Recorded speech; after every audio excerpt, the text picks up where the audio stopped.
It's BRICS Africa channel. We're here in conversation with Ms. Phuti Mahanyele-Dabengwa, South Africa CEO of Naspers. Thank you, sir. Welcome. Thank you. To BRICS channel, Africa channel.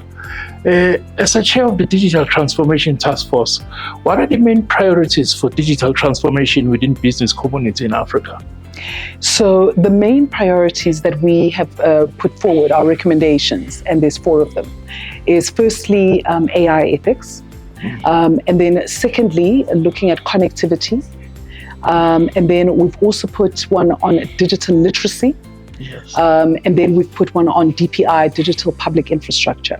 So we saw these as very important, and I think if you look at issues such as digital skilling and connectivities, those are very much global South issues, whereas the other 2, where you look at the AI ethics and digital public infrastructure, those are more, they affect all of us.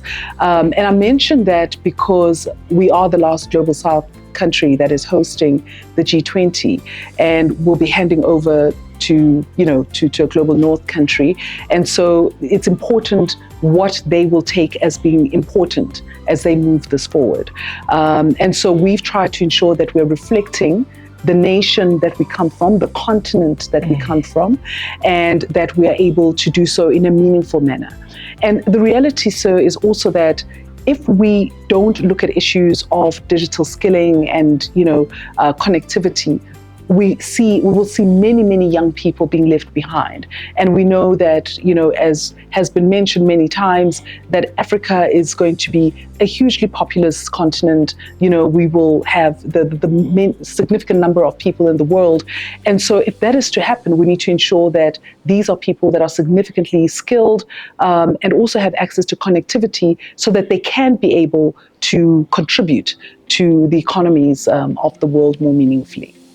On that point, how does digital transformation contribute to economic growth and resilience in Africa? Although you've partly answered it, yes. But I'll just want to be specific on that one.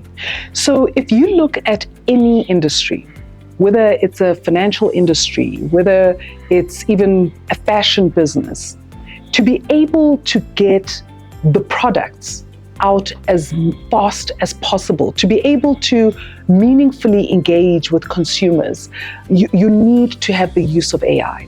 And we've seen it in our own business. And I'll take the example of a business that we have in Brazil, iFood, our food delivery business, where we invested into it as a startup business. And today this is a business that is doing 1.5 billion orders per annum.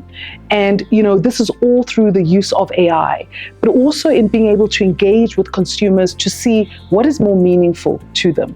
Today, we can be able to see, when does Prof. Tembe like to order his food? And when he does, what kind of food does he typically like to order? And so that we can make sure that, Prof, you are receiving access to information that will be able to be more meaningful to you. And so a lot is happening digitally, and the reality is that unless we are able to be a part of it, we just get left behind. One of the things that's important is ensuring that we have a significant representation of all of us. Right now, when you look at many of our products and tools in AI, they're not really representative of many, particularly our African continent, the languages, the cultures, all of these things. If we are to ensure that we have meaningful representation of our people in all of these products and services, we need to be participants. We need to inform them.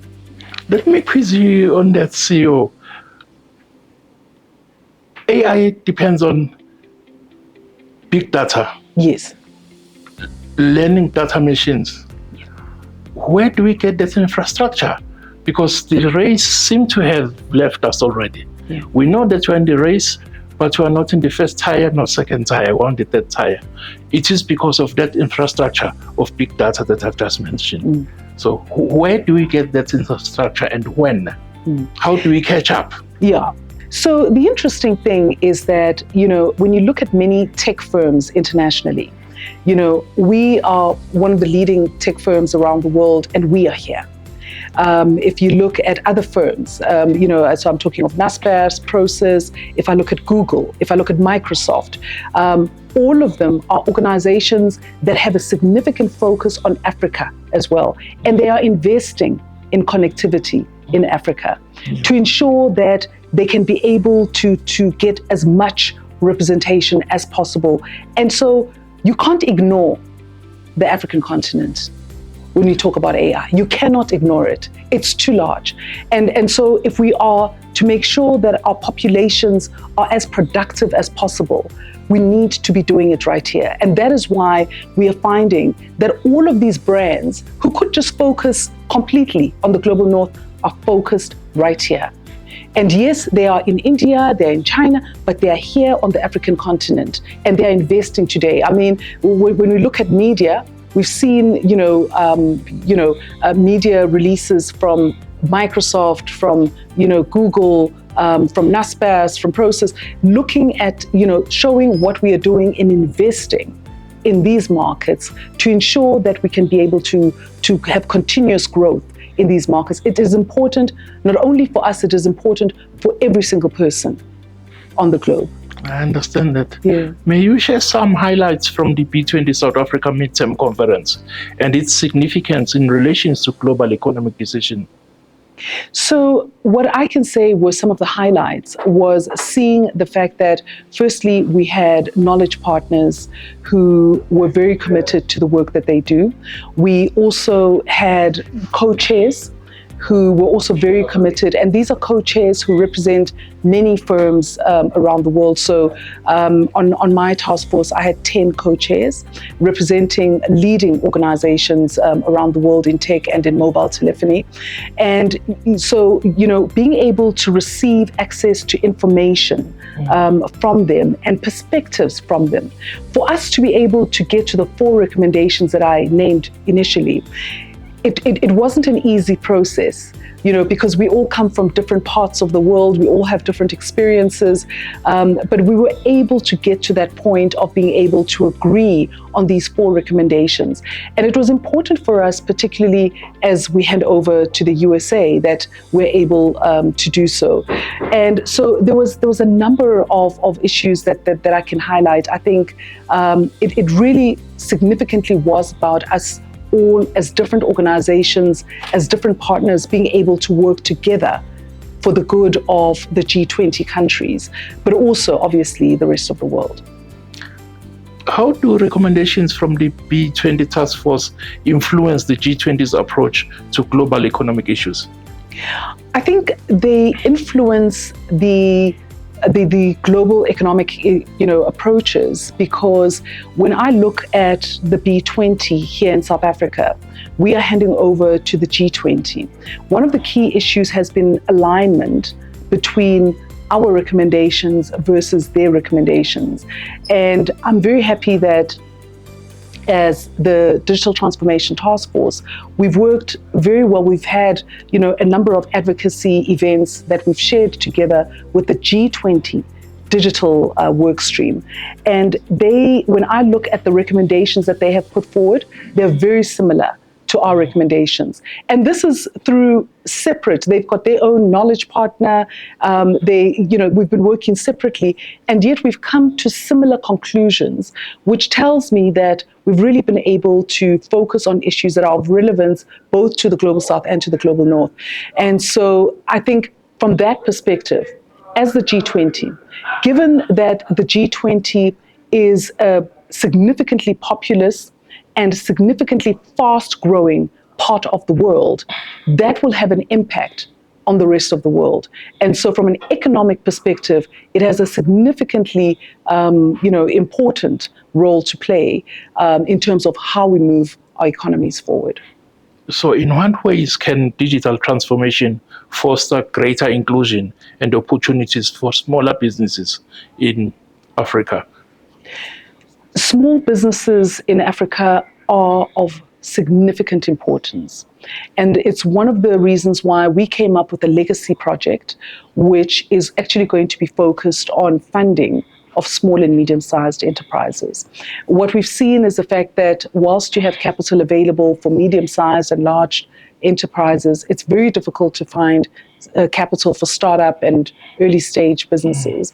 And so that's the legacy project that we have put forward. And so it's been important for us to be able to really have meaningful projects that we can say will have a long-term effect even beyond the B20 that South Africa has hosted, so that we can continue to see the impact beyond 2025. What I hear, part of it is synergy between public and private sectors. How do you envision collaboration between public and private sectors in advancing digital initiatives in Africa? It is critical that we see that synergy between how the public sector and the private sector engage together. Because when it comes to connectivity, we need the public sector. And we need also the private sector. When it comes to AI governance, all of these issues, digital literacy, we need both of us to be able to work together. Because it's not just about regulations, but it is about investment. And it is about being able to ensure that we're able to have meaningful solutions for society. So we need to make sure that we have both the public and private sector working together. And I'm very proud that the Digital Transformation Task Force worked very well together with the G20 digital workstream. Both as CEO of South African Naspers, yes, and as the leader of the Task Force of Digital Transformation, what message would you like to convey to business leaders regarding the importance of digital transformation for Africa's future? The message that I would like to leave is that it is important that as businesses, we embrace the fact that AI is a part of our presence and it is a part of our future as well. And so in looking at our businesses, looking at our business solutions, we need to be looking at AI and how we can be making sure that we're getting our solutions through the use of AI. We need to ensure that we are supporting young people to have access to STEM skills, to be able to have access to digital literacy, and to become real participants in the digital world. Because if you're looking for solutions for businesses to grow and for our economies to grow, and our GDPs to grow, we need to ensure that we are starting with the youth of the African continent. And that is what will take us forward. Thank you very much for your time. Thank you, Professor. Thank you very much.